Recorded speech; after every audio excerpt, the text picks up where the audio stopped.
बाज़ार में जब हम भिंडी लेने जाते हैं तो उसमें कालापन होता है और बहुत एक डलनेस सी होती है, मुरझाई हुई सी होती है। तो इस कारण से हम जो अपनी फेवरेट भिंडी मसाला या फिर कुरकुरी भिंडी बनाते हैं उसका सही से जायका नहीं ले पाते। तो अभी इसके लिए हम क्या करें, दूसरा विकल्प क्या हो सकता है? मेरी तो समझ में कुछ नहीं आता। अभी मुझे तो यही लगता है कि हम अगर भिंडी को अपनी छत पर या अपने बागान में उगा पाएँ तो इससे बेहतर कुछ नहीं हो सकता।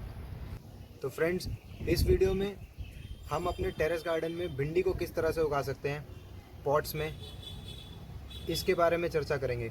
और इसमें हम कुछ इस तरह की महत्वपूर्ण जानकारी भी लेकर आएंगे जो शायद यूट्यूब पे बहुत कम या फिर कहीं ना कहीं नई भी अवेलेबल होगी। भिंडी का प्लांट, जैसे कि ओकरा के नाम से भी जाना जाता है या लेडी फिंगर, ये दरअसल अफ्रीकन कंट्रीज से ट्रैवल करके पूरे वर्ल्ड में फैली। और इसको गार्डन में उगाना ना ज़्यादा आसान है ना ज़्यादा मुश्किल है। ये मिडिल और मीडियम एक डिफ़िकल्टी लेवल के प्लांट्स में आती है। और अगर हम इसको अपने गार्डन में, टेरेस गार्डन में या लॉन में उगा दें तो ना केवल हमें खाने को एक बेहतरीन हरी, ताज़ी और कड़क भिंडी मिलेगी, बल्कि हमारे गार्डन की शोभा भी इसका पौधे से खूब बढ़ जाएगी। क्योंकि इसका जो पौधा होता है वो करीब 7 से 8 फुट लंबा हो जाता है और 6 से 8 महीने तक ये हमारे गार्डन में रहेगा और उसकी शोभा बढ़ाता रहेगा। और फिर जब सर्दियों का समय आएगा तो वो अपना, उसकी लाइफ पूरी हो जाएगी और उसके बाद भिंडी का पौधा मर जाएगा। तो भिंडी उगाने के लिए हम अगर कहीं से क्वालिटी सीड्स ले लें बाज़ार से या फिर अपने फ्रेंड से शेयर करके, तो उसके बाद हम उसकी सैपलिंग्स को रेज़ कर सकते हैं। भिंडी की बहुत सारी बेहतरीन वैरायटीज़ आती हैं और हमारी जितनी भी नेटिव या देसी वैरायटीज़ हैं उसमें बहुत सारी प्रजातियां लुप्त हो गई हैं, लेकिन आज भी बहुत सारी ऐसी प्रजातियां मौजूद हैं और पूरी दुरुस्त तरीके से उगाई जा सकती हैं। जिस तरह की कुछ भिंडियों की प्रजाति जिनको मैं जानता हूँ, जैसे कि स्टार ओकरा, जो कि एक स्टार की फॉर्म में उगती है, या फिर डबल कलर में एक भिंडी आती है, रेड ओकरा होती है एक, जो लाल भिंडी होती है, और अपनी एक देसी वैरायटी जो नॉर्मली मिलती ही है। तो इसकी सैपलिंग्स को लगाना बहुत ही आसान है। तो हम भिंडी की सीड्स को लेकर इसको अपने पास कोकोपीट के मीडियम में या फिर कोकोपीट और सॉइल के मिक्सचर में जर्मिनेट करा सकते हैं। तो हमने अपने पास कुछ इस तरह के सीड्स लगाए थे जो अभी जर्मिनेट हो गए हैं, आपको दिखाते हैं। तो ये भिंडी जर्मिनेट हो रही है अभी, और एक ये वाली वैरायटी है, और कुछ भिंडियाँ इसमें भी हैं जो सीड्स हमने लगाए थे। और ये करीब, इनको जर्मिनेट होने में 7 से 8 दिन लगे और उसके बाद अभी से करीब 20 दिन हो चुके हैं ये वाली जो पौध है। बाकी ये सब अभी लास्ट वीक ही लगाई थी, तो ये अभी हम ट्रांसप्लांट नहीं करेंगे।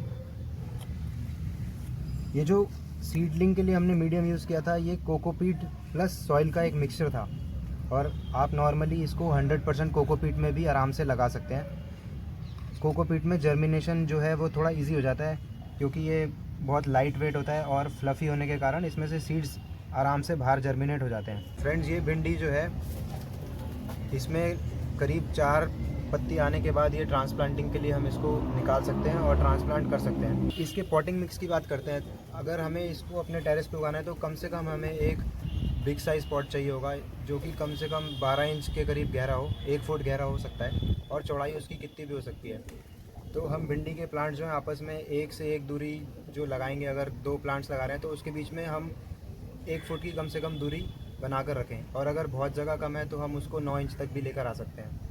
तो पॉटिंग मिक्स में हम 50% कंपोस्ट और 50% सॉइल यूज़ कर सकते हैं। और अगर हमारे पास सॉइल अवेलेबल नहीं है या फिर सॉइल को कैरी करना मुश्किल हो रहा है, उसका हैवी वेट बहुत ज़्यादा है और हमें लाइट वेट मीडियम यूज़ करना है, तो हम कोकोपीट का भी इस्तेमाल कर सकते हैं। तो यहाँ पर जो रेशो होगा वो कोकोपीट का हम 40% यूज़ कर सकते हैं, और कंपोस्ट को हम 40% यूज़ कर सकते हैं, और सॉइल को हम 20% पे लाकर एक मिक्स बना सकते हैं। और अगर हमारे पास कंपोस्ट भी बहुत कम अवेलेबल है मान लीजिए, तो उस केस में हम क्या कर सकते हैं, जो रेशो है उसको हम किचन वेस्ट से रिप्लेस कर सकते हैं। तो किचन वेस्ट जो है हमारा कंपोस्ट का जो प्रोपोर्शन है उतना पोर्शन ले लेगा। इसको अभी हम इसमें से अलग अलग कर लेते हैं। बाकी आपको मेरी ये सलाह है कि इस तरह से, जिस तरह से मैंने इसमें 3-4 बीज एक साथ डाले थे, इस तरह से ना लगाएं। आप इस तरह से सीडलिंग ट्रे अगर है, या फिर अगर इस तरह का कप है, तो उसमें एक एक बीज एक बारी में डालें। तो उससे क्या होगा, इनको बाहर निकालना और ट्रांसफ़र करना आसान होगा। अभी इस केस में मुझे इसकी रूट्स को ब्रेक करना पड़ेगा, और इससे इनको बहुत ज़्यादा स्ट्रेस हो जाता है, और स्ट्रेस के कारण इनमें कैजुअल्टी बहुत आसानी से हो जाती है। अभी इस तरह से जब हम इसको ब्रेक कर रहे हैं तो बहुत सारे रूट्स इसका डैमेज हो गया। लेकिन अभी इसको ट्राई करते हैं हम। तो इस तरह से हम इसको निकाल देंगे। मैं आपको निकाल के दिखा देता हूँ। ये देखिए, अभी इसके अंदर एक ये सीड और उग रहा है। ये न जाने कुछ और ही है, भिंडी भी नहीं है। तो इसको हम वापस रख देंगे और जर्मिनेट होने देंगे। और उसके बाद एक ये है, इसको भी आज हम ट्रांसप्लांट करेंगे। तो इस तरह से अगर हम एक बीज एक ही पॉकेट में लगाएंगे तो आसान हो जाता है हमारे लिए इसको निकालना। और अगर, क्योंकि इसमें मिट्टी ज़्यादा है इसलिए चिपक गई है, इसको हम इस तरह से किसी चम्मच की मदद से निकाल सकते हैं। ये देखिए, इसका रूट स्ट्रक्चर कितना बेहतरीन है। अभी इसमें कोई डिस्टर्बेंस नहीं हुई, कोई रूट ब्रेकेज नहीं हुआ। इसको हम डायरेक्टली इस तरह से सॉइल में लगा देंगे। तो अभी हम अपनी जो हमने सैपलिंग्स निकाली थी उनको हम इस ड्रम में लगाते हैं। मेरे पास ये एक बड़ा सा ड्रम है जो खाली पड़ा था, और अभी ये फ़िलहाल इसमें कुछ लगाना नहीं था, तो इसको हमने इस वीडियो के पर्पज़ के लिए सोचा कि अपनी जो सैपलिंग्स हैं इसी ड्रम में ट्रांसप्लांट करते हैं। अब कम से कम आपको 1 फुट गहरा तो ड्रम लेना ही है। और पॉटिंग मिक्स में, जैसे कि हमने कहा था कि आप 50% कंपोस्ट या सॉइल ले सकते हैं, या फिर कंपोस्ट, सॉइल और कोकोपीट का मिक्सचर ले सकते हैं। तो इसके अंदर सॉइल, कंपोस्ट और कोकोपीट का ही मिक्सचर है। और अगर आपको किचन वेस्ट भी आप डायरेक्टली इसमें पॉटिंग मिक्स में यूज़ करना चाह रहे हैं, तो इसकी जो बॉटम की लेयर होगी, यानी फर्स्ट लेयर में आप इस तरह से किचन वेस्ट को डालेंगे, और ऊपर से जितना भी सॉइल और कोकोपीट और कंपोस्ट का मिक्सचर होगा उसको डालेंगे। क्योंकि जो किचन वेस्ट होगा जब वो डीकम्पोज होगा तो उसमें से हीट पैदा होगी, और अगर आप उसको टॉप लेयर में डाल देंगे तो उस हीट से इसकी जो नई नई रूट्स हैं वो सारी की सारी प्लांट्स की वो गल जाएंगी, और प्लांट आपका जो सैपलिंग है वो मर जाएगी। तो इसलिए कोशिश बेहतरीन यही होगा कि जो हमारा किचन वेस्ट है वो सबसे लोअर लेयर पे जाए, ताकि जब तक वो डीकम्पोज हो और उसकी हीट नीचे ही नीचे रहे। और बहुत 15 से 20% की आप क्वांटिटी में उसको यूज़ कर सकते हैं। बाकी 80% का जो मिक्सचर होगा वो सॉइल और कोकोपीट और कंपोस्ट से बना सकते हैं आप। तो अभी हम इसमें सैपलिंग्स को लगा देते हैं। तो हम यहाँ पर इस तरह से सैपलिंग्स को लगाएंगे, एक यहाँ लगाएंगे और दूसरी ट्रायंगल की फॉर्म में लगाएंगे, जिससे कि इनके बीच में जो स्पेसिंग हो वो ज़्यादा से ज़्यादा बनी रहे।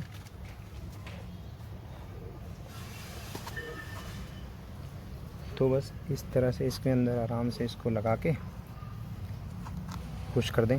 और ट्रांसप्लांटिंग के समय गर्मियों में खास करके ये बात का ज़रूर ध्यान रखें कि कभी भी इनको दोपहर में या मॉर्निंग में भी ट्रांसप्लांट ना करें। हमेशा इवनिंग में गर्मियों में इनको ट्रांसप्लांट करें, क्योंकि अगर हम इसको मॉर्निंग में ट्रांसप्लांट करेंगे तो 1-2 घंटे के बाद जो इसको हीट मिलेगी उसको ये शायद झेल नहीं पाएंगी सैपलिंग्स, और ये तुरंत ही आपकी शाम तक ही सारी की सारी मर जाएंगी। तो कोशिश करें जिस दिन थोड़ा ठंडा दिन हो उस दिन शाम को ही करें, ताकि रात भर का इनको समय मिल जाए अपने आप को सेटल करने का अपने नए घर में। तो इस तरह से हमने लगा दिया, और इनके बीच में करीब 1-1 फुट की और कहीं कहीं पे कम भी जगह है। अभी इसके सेंटर में भी हम एक और प्लांट लगाएंगे, जो कि एक गार्ड फैमिली का होगा, बेलदार, जो अपना बेल ऊपर चढ़ जाएगी और ये जो भिंडी हैं इनकी लेंथ साइड में बढ़ती रहेगी। तो उसका भी हम एक्सपेरिमेंट करके देखेंगे, और इसी वीडियो में आपको वो भी करके दिखाते हैं। और एक और महत्वपूर्ण बात जो ज़्यादातर गार्डनिंग के वीडियोस में हमें देखने को नहीं मिलती, वह इंटरप्लांटिंग, यानी हम इसी स्पेस को किस तरह से यूज़ कर सकते हैं। अभी जैसे कि मैंने बोला कि हम इसमें बीच में एक गार्ड फैमिली का प्लांट लगाएंगे, उसी प्रकार अगर हम इसी स्पेस में ये हल्दी को लगाना चाहें तो बिना किसी नए पॉट की मदद से हम इस हल्दी को यहीं पे लगा सकते हैं। तो हमें करना कुछ नहीं है, बाज़ार से जो हमें इस तरह के ट्यूबर्स मिलते हैं हल्दी के, वो हमें इनके बीच में जहाँ पर भी स्पेस है इस तरह से गाड़ देने हैं। और कुछ यहाँ लगा सकते हैं, हम यहाँ लगा सकते हैं। तो हमारी भिंडियाँ तो अपने आप उगेंगी और इनकी शेड में हल्दी भी उग जाएगी, क्योंकि हल्दी एक शेड लविंग प्लांट है। इसके ऊपर हम डिटेल में एक और वीडियो, नेक्स्ट वीडियो ही लेकर आएंगे। और यहाँ पर आप देख सकते हैं, जो अभी मैं हल्दी की लगाने की बात कर रहा था उनके 2 पौधों के बीच में, तो यहाँ आप देख सकते हैं कि ऑलरेडी यहाँ पे हमने हल्दी लगाई थी। तो किस तरह से ये इतने सारे प्लांट्स की शेड में ये उग रही है। और आप इधर भी देख सकते हैं, यहाँ पर भी ये किस तरह से नीचे से अपनी जगह बनाती हुई आ रही है। यहाँ पर थोड़ा क्लोज़अप में आएंगे तो देखेंगे, ये देखिए यहाँ से भी नीचे से निकल कर आ रही है और यहाँ पे बहुत शेड है। उसके बाद ये अपने आप ही यहाँ से अपनी जगह बनाकर ऊपर आ जाएगी। अभी इसके बीच में हम ये वाला एक टिंडा का जो सैपलिंग है इसको भी लगाएंगे, और जब नेक्स्ट पार्ट इसका बनाएंगे तो उसका भी अपडेट आपको देंगे। इस तरह से अभी जो बीच की स्पेस है इसको, क्योंकि इसमें सॉइल जो है वो बहुत ज़्यादा है, बहुत गहरा है, तो प्लांट्स का जो आपस में जो बेसिकली कंपटीशन होता है वो सॉइल के लिए इतना ज़्यादा नहीं होता, लेकिन सनलाइट के लिए होता है। लेकिन फिर भी प्लांट्स आपस में compete करते हैं, तो एक दूसरे को मारने के लिए नहीं करते, सर्वाइव करने के लिए करते हैं। ये तो हमारी ह्यूमन थिंकिंग है कि सर्वाइवल ऑफ द फिटेस्ट होता है और नेचर में, और एक पौधा दूसरे पौधे को उगने नहीं देता, मार देता है, ऐसा कुछ भी नहीं होता।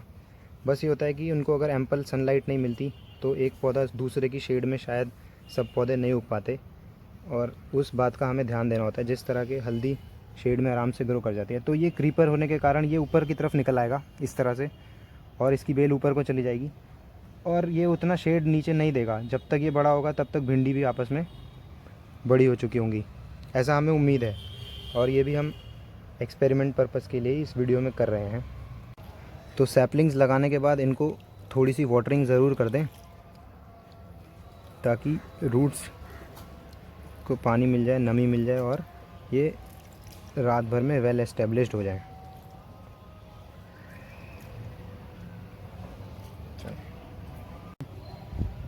तो फाइनली इस तरह से सैपलिंग्स लगाने के बाद, वाटरिंग करने के बाद, आप इसको ऊपर से किसी भी ड्राई मैटर से, लीफ से,